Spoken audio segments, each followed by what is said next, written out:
आपकी अभिव्यक्ति का अंदाज जितना बेबाक है उतना ही बेजोड़ भी है।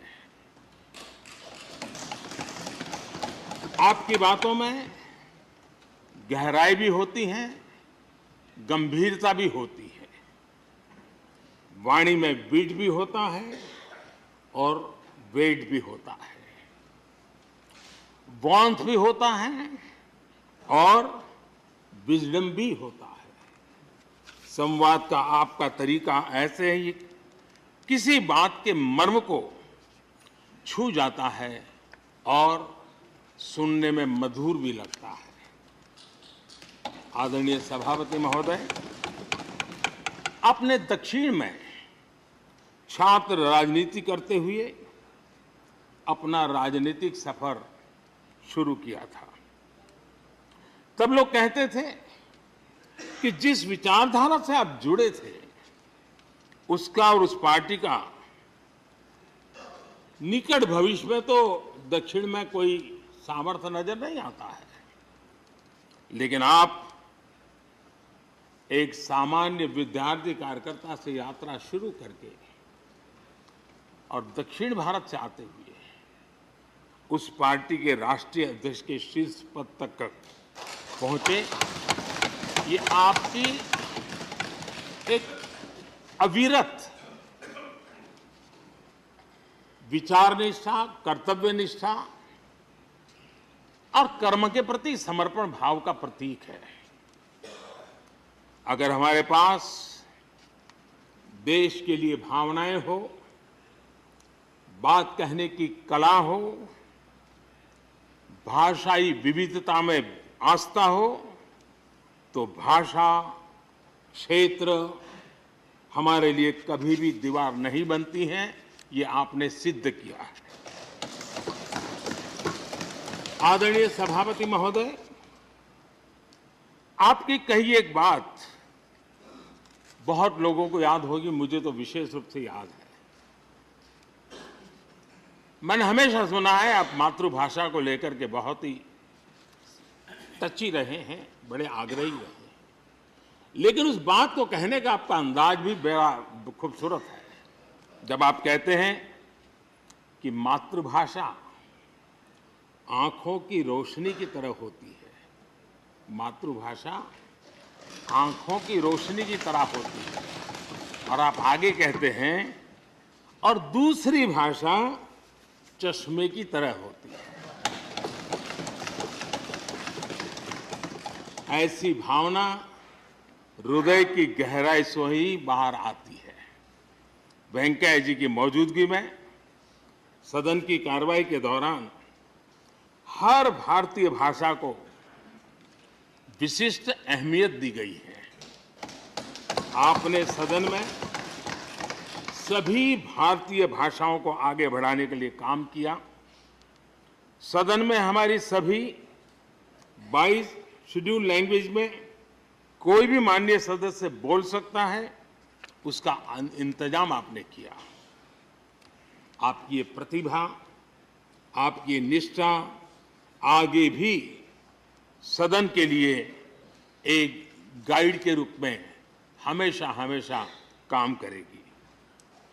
कैसे संसदीय और शिष्ट तरीके से भाषा की मर्यादा में कोई भी अपनी बात प्रभावी ढंग से कह सकता है, इसके लिए आप प्रेरणापुंज बने रहेंगे। आदरणीय सभापति महोदय, आपकी नेतृत्व क्षमता, आपके अनुशासन ने इस सदन की प्रतिबद्धता और प्रोडक्टिविटी को नई ऊंचाई दी है।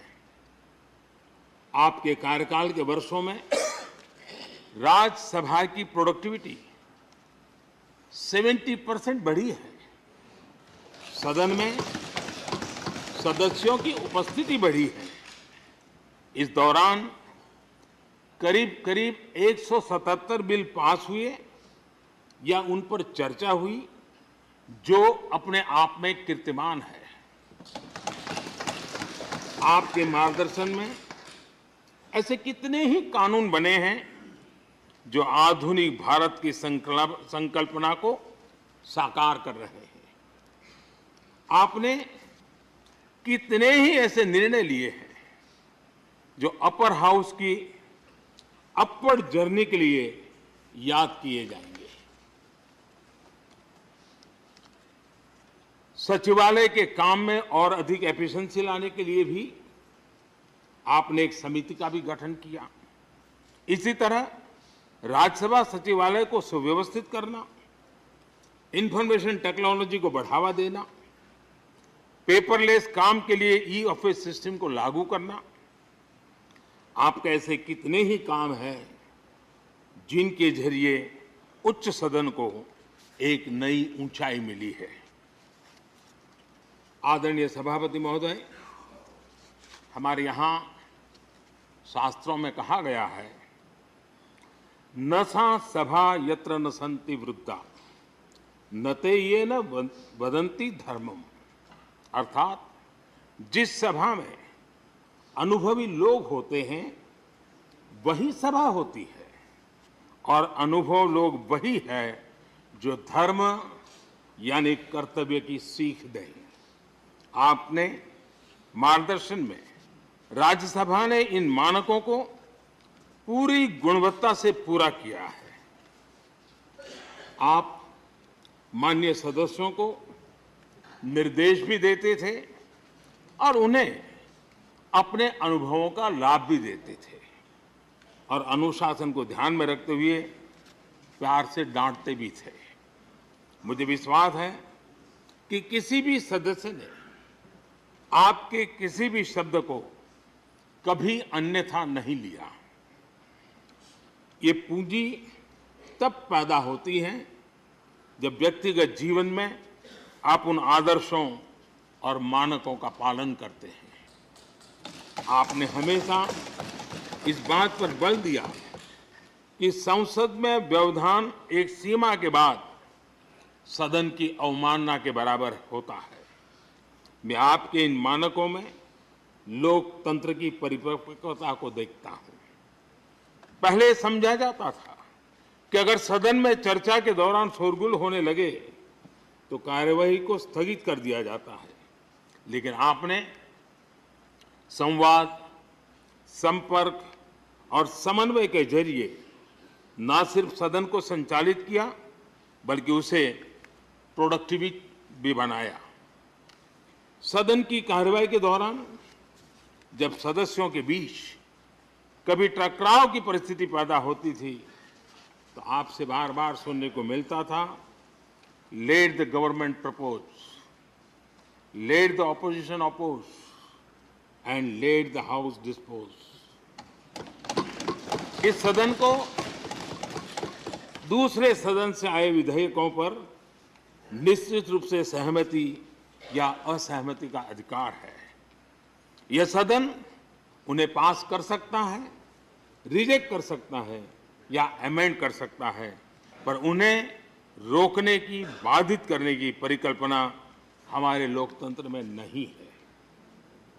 आदरणीय सभापति महोदय, हमारी तमाम सहमतियों और असहमतियों के बावजूद आज आपको विदाई देने के लिए सदन के सभी सदस्य एक साथ उपस्थित हैं।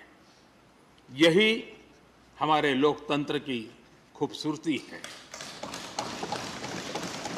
ये आपके लिए इस सदन के सम्मान का उदाहरण है। मैं आशा करता हूं कि आपके कार्य, आपके अनुभव आगे सभी सदस्यों को जरूर प्रेरणा देंगे। अपने विशिष्ट तरीके से आपने सदन चलाने के लिए ऐसे मानदंड स्थापित किए हैं जो आगे इस पद पर आसीन होने वालों को प्रेरित करते रहेंगे। जो लेगेसी आपने स्थापित की है, राज्यसभा उसका अनुसरण करेगी, देश के प्रति अपने जवाबदेही के अनुसार कार्य करेगी। इसी विश्वास के साथ आपको पूरे सदन की तरफ से, मेरी तरफ से अनेक अनेक शुभकामनाएं देता हूं, और आपने देश के लिए जो कुछ भी किया है इस सदन के लिए जो कुछ भी किया है, इसके लिए सबकी तरफ से ऋण स्वीकार करते हुए मैं आपका धन्यवाद करता हूं। बहुत बहुत शुभकामनाएं। धन्यवाद प्रधानमंत्री जी। श्री मल्लिकार्जुन खड़गे जी, लीडर ऑफ अपोजिशन।